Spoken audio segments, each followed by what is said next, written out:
যুক্তরাষ্ট্রের ভিসা পেতে বাংলাদেশিদের সর্বোচ্চ $15,000 পর্যন্ত জামানত দিতে হবে। যুক্তরাষ্ট্রের নতুন ভিসা বন্ড তালিকায় এবার উঠল বাংলাদেশের নামও। অর্থাৎ এবার থেকে যুক্তরাষ্ট্রে প্রবেশে ব্যবসায়ী বা পর্যটক হিসাবে আবেদনের ক্ষেত্রে বাংলাদেশিদেরকেও মোটা অঙ্কের বাড়তি জমানত দিতে হবে, যার পরিমাণ 5 থেকে সর্বোচ্চ $15,000 নির্ধারণ করা হয়েছে। ভিসা বন্ডের শর্তযুক্ত দেশগুলোর তালিকায় প্রথমে ছিল ৭টি দেশ।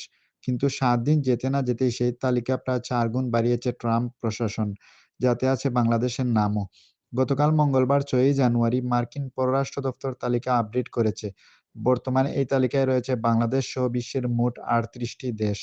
এই নতুন দেশগুলো ভিসা বন্ড কার্যকর হওয়ার তারিখ প্রকাশ করেছে স্টেট ডিপার্টমেন্টে। বাংলাদেশের ক্ষেত্রে এটি চালু হবে আগামী ২১শে জানুয়ারি থেকে। তবে যারা পর্যটক বা ব্যবসায়ী হিসেবে ভিসার আবেদন করবেন তাদের ক্ষেত্রে এই নতুন নিয়ম প্রযোজ্য হবে। ভিসা বন্ড জমা দিয়ে যারা যুক্তরাষ্ট্রের ভিসা পাবেন তাদের জন্য বিমানবন্দর নির্দিষ্ট করে দেওয়া হয়েছে। বিমানবন্দর ৩টি হলো Boston Logan international airport, John F Kennedy international airport ও ওয়াশিংটন ডোলস ইন্টারন্যাশনাল এয়ারপোর্ট। অর্থাৎ যুক্তরাষ্ট্রে প্রবেশের ক্ষেত্রে বাংলাদেশিদের জন্য এই ৩ বিমানবন্দর বরাদ্দ এখন। এর বাইরে অন্য কোনো বিমানবন্দর দিয়ে তারা যুক্তরাষ্ট্রে প্রবেশ করতে বা সেদেশ থেকে বের হতে পারবে না।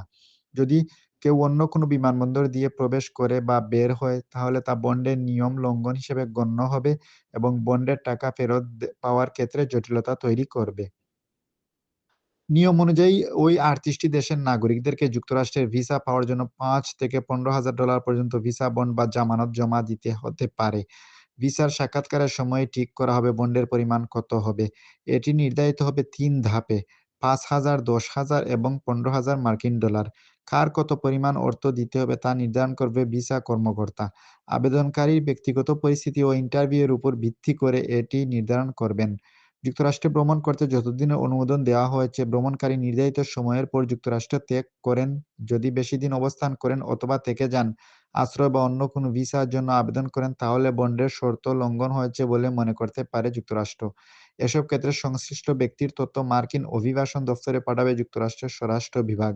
স্টেট ডিপার্টমেন্ট জানিয়েছে, তালিকাভুক্ত দেশগুলোর কোনো নাগরিক বা নাগরিকত্বপ্রাপ্ত ব্যক্তি যদি বি-1 ও বি-2 ভিসার জন্য যোগ্য বিবেচিত হয় তাহলেও তাকে এই ভিসা বন্ড জমা দিতে হবে। কনস্যুলার কর্মকর্তা আবেদনকারীকে নির্দেশ দেওয়ার পরে আবেদনকারীকে যুক্তরাষ্ট্রের হোমল্যান্ড সিকিউরিটি বিভাগের ফর্ম I-৩৫২ জমা দিতে হবে। তাদেরকে pay.gov নামের যুক্তরাষ্ট্রের অর্থ মন্ত্রণালয়ের অনলাইন পেমেন্ট প্ল্যাটফর্মের মাধ্যমে বন্ডের শর্তে সম্মতি জানাতে হবে। এই নিয়ম সবার জন্য প্রযোজ্য। স্টেট ডিপার্টমেন্ট থেকে আরও বলা হয়েছে, বন্ড জমা দিতে কোনো তৃতীয় পক্ষের ওয়েবসাইট ব্যবহার করা যাবে না।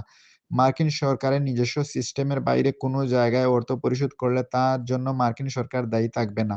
আর কনস্যুলার কর্মকর্তার নির্দেশ ছাড়া কেউ যদি বন্ড ফি পরিশোধ করেন তাহলেও সেই অর্থ ফেরত দেওয়া হবে না।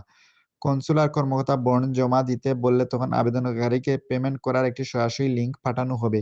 সেই লিঙ্কে প্রবেশ করে বন্ডের অর্থ জমা দিতে হবে। স্টেট ডিপার্টমেন্ট এও জানিয়েছে যে বন্ড জমা দেওয়া মানে ভিসা পাওয়া নিশ্চিত না।